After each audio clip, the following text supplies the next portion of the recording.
Hello everyone, good morning, good morning. Ayan, magluto tayo ngayon guys ng omelette.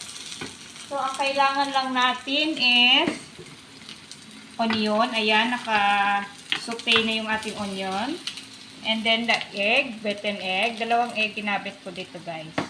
And then our veggies. This is zucchini and mushroom and a piece of cheese. This is mozzarella cheese, everyone. So, depende na sa inyo kung anong gusto nyong gulay sa inyong toppings for egg omelette. Alright. So, ayan, kunin na natin yung ating set aside lang natin yung ating nasaute na onion and then ilagay yung ating zucchini para i-half-cook lang natin siya, everyone. Ayan na. So, ilagay na natin yung ating mushroom.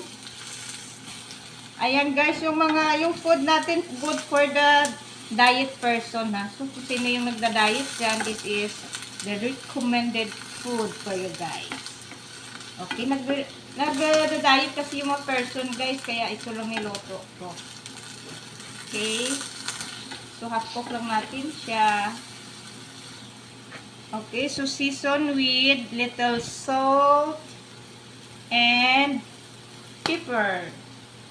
Alright, season for a little.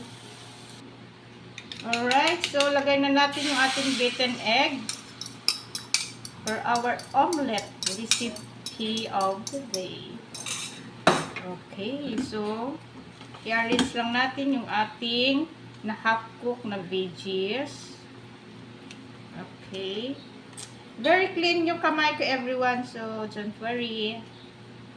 Alright, that's it. So, arrange lang natin siya dyan. Okay, and this one, put on top. And then later on, let's flip this side. Let's flip on this side. So, mako-cover siya. Okay? So, let's wait for another minute. Alright. It's almost done, everyone. So, antayin lang natin ma-melt yung ating mozzarella cheese. Spread out lang natin siya dyan, guys. Ma-melt lang po. Alright, so this is it, everyone. Let's flip the little side of our cake. It's so hot, guys.